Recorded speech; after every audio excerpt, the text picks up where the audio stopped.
Selamat datang di channel Indah Kirana, channel tentang alur cerita anime Donghua. Yang suka dengan alur ceritanya, jangan lupa subscribe ya guys, biar gak ketinggalan alur cerita menarik selanjutnya. Tanpa banyak bicara lagi, mari dengarkan alur ceritanya. Semoga terhibur. Bab ke-111. Setelah Luo Tua dan Xiaoyan selesai berbicara, tatapan Luo Tua sekali lagi tertuju pada Li Gan. Sudut mulutnya terangkat menjadi senyuman menghina saat dia berbicara dengan nada acuh tak acuh. Awalnya, lelaki tua ini terlalu malas untuk peduli dengan masalah ini. Namun, kudengar kau ingin menghancurkan diri sendiri dan menghancurkan tempat lelaki tua ini. Dari pengasingan, jadi aku merasa sedikit tidak puas di hatiku dan ingin keluar dan berbicara denganmu. Bolehkah aku tahu apakah ini benar? Setelah dia selesai berbicara, wajah Luo Tua menunjukkan ekspresi malas saat dia menguap. Baru kemudian dia terus melirik Li Gan. Ketika Li Gan mendengar kata-kata Luo Tua, ekspresinya berubah lagi dan lagi. Pada akhirnya, warnanya menjadi putih pucat tanpa bekas darah. Dengan kemunculan Luo Tua, dia, Li Gan, telah kehilangan semua peluangnya hari ini. Jika dia tidak memiliki apapun yang bisa dia gunakan untuk mengancam Xiaoyan, maka hari ini pasti akan menjadi hari kematiannya. Jika dia ingin terus hidup,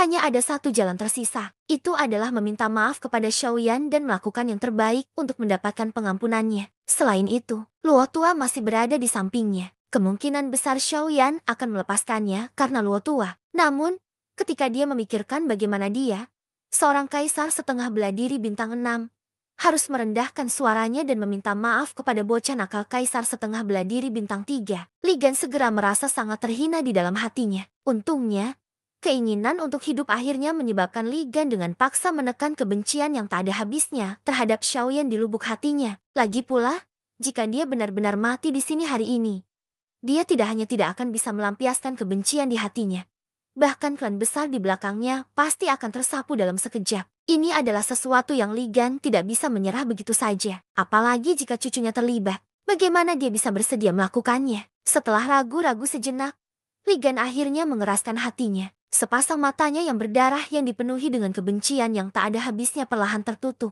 Doki yang liar dan kejam yang menyapu tubuhnya juga dengan paksa ditarik ke dalam tubuhnya. Butuh waktu lama kemudian sebelum Li Gan sekali lagi perlahan membuka matanya. Ekspresi wajahnya juga menjadi hangat saat dia melihat Xiaoyan. Otot-otot di sudut mulutnya dengan paksa mengeluarkan senyuman yang tampak lembut. Sepasang mata tuanya juga digantikan oleh rasa malu. Dia terbatuk 2 kali dan berkata kepada Xiaoyan, "Hahaha, temanku, semua yang terjadi hari ini hanyalah kesalahpahaman. Saat lelaki tua ini kembali, aku pasti akan menyelidiki masalah ini secara menyeluruh. Pertarungan hari ini antara kau dan aku, anggap saja itu sebagai sebuah saling bertukar pukulan. Tidak ada kesepakatan. Nanti, kita akan berteman." Hahaha. Oh, selidiki. Orang tua ini berpikir bahwa tidak perlu menyelidikinya. Cucumu ditampar oleh orang tua itu kamu di depan orang tua ini. Orang tua ini tidak tahan. Jadi aku menamparnya. Jangan bilang kamu ingin membalas budi. Saat kata-kata Li Gan keluar dari mulutnya, Penatua Luo menatap Li Gan dengan mata mengantuk dan berkata dengan lembut.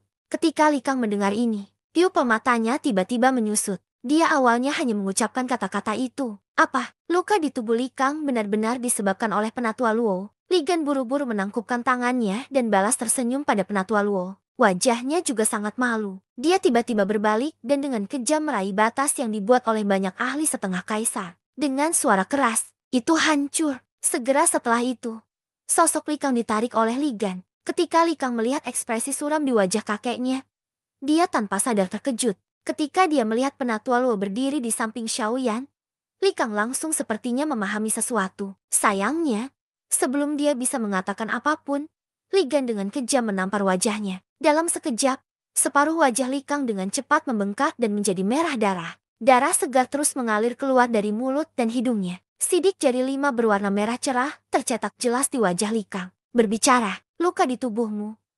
Apakah itu benar-benar disebabkan oleh saudara Yan Xiao? Dengan Penatua Luo di depan dan prestis Xiaoyan, Li Gan mengakui kesalahannya dengan cara yang alami dan halus. Dengan satu kalimat, hubungannya dengan Xiaoyan menjadi lebih dekat. Seolah-olah mereka berdua adalah teman lama yang sudah saling kenal selama bertahun-tahun. Ketika Li Kang mendengar kata-kata marah Li Gan, ekspresi wajahnya tiba-tiba berubah.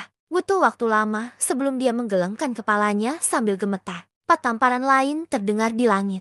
Hati Li Gan sangat sedih. Namun, dengan kehadiran Xiaoyan, dia tidak punya pilihan selain bersikap kejam sekali saja. Wajah Li Gan muram. Dia tidak tahu siapa yang menyebabkannya. Tapi kulit di sudut matanya terus bergetar karena kemarahan di dalam hatinya. Minta maaf pada saudara Yan Xiao. Ketika kata-kata ini diucapkan, murid-murid Li Kang langsung menyusut ke ukuran ujung jarum. Tidak peduli bagaimana dia memikirkannya. Dia tidak menyangka kakeknya akan benar-benar mengatakan kata-kata seperti itu kepadanya. Namun, dia juga sangat jelas tentang situasi sebenarnya di dalam hatinya. Saat ini, dia tidak mungkin membiarkan kakeknya meminta maaf secara pribadi kepada Xiaoyan. Jika itu masalahnya, dia tidak tahu apakah situasinya akan lebih baik ketika dia kembali. Beberapa saat kemudian, Li Kang berbalik menghadap Xiaoyan. Meskipun dia meminta maaf, masih ada kilatan setan yang mengalir di matanya. Akhirnya setelah terdiam beberapa saat, Li Kang akhirnya perlahan membungkuk dan meminta maaf kepada Xiaoyan di depan tatapan semua orang. Pada saat yang sama, sepasang tangan di bawah lengan bajunya terkepal erat. Jejak darah segar mengalir dari sela-sela jari-jarinya, menandakan emosi yang terkubur jauh di dalam hatinya saat ini. Haha, Li Gan, anak kecil ini sedikit tidak masuk akal. Orang tua ini dengan jelas mendengar sebelumnya bahwa kamu menginginkan yang kecil itu, sesama Yan Xiao, untuk meminta maaf. Karena itu kamu juga harus melakukan hal yang sama. Kan, karena kamu punya permintaan maaf, bukankah kamu juga harus melihat hadiah permintaan maafmu? Izinkan saya mengingatkan Anda bahwa penglihatan anak kecil ini cukup bagus. Karena dia mampu mengeluarkan sesuatu yang menyebabkan lelaki tua ini sangat terkejut. Lelaki tua ini tidak perlu mengatakan lebih banyak tentang penglihatannya yang tajam. Kamu juga harus berhenti mencoba membodohi orang lain.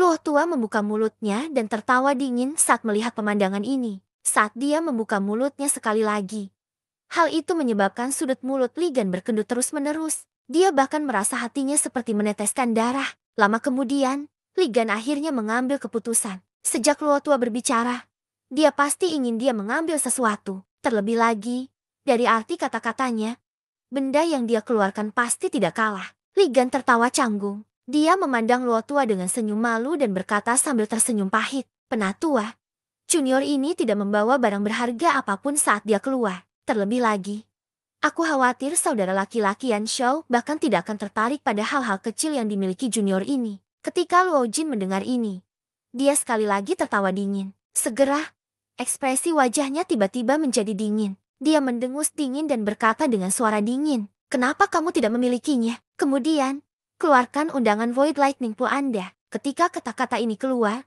ekspresi wajah Li Gan langsung membeku. Seluruh tubuhnya tampak terpaku di udara dan langsung terdiam. Bersambung ke bab selanjutnya.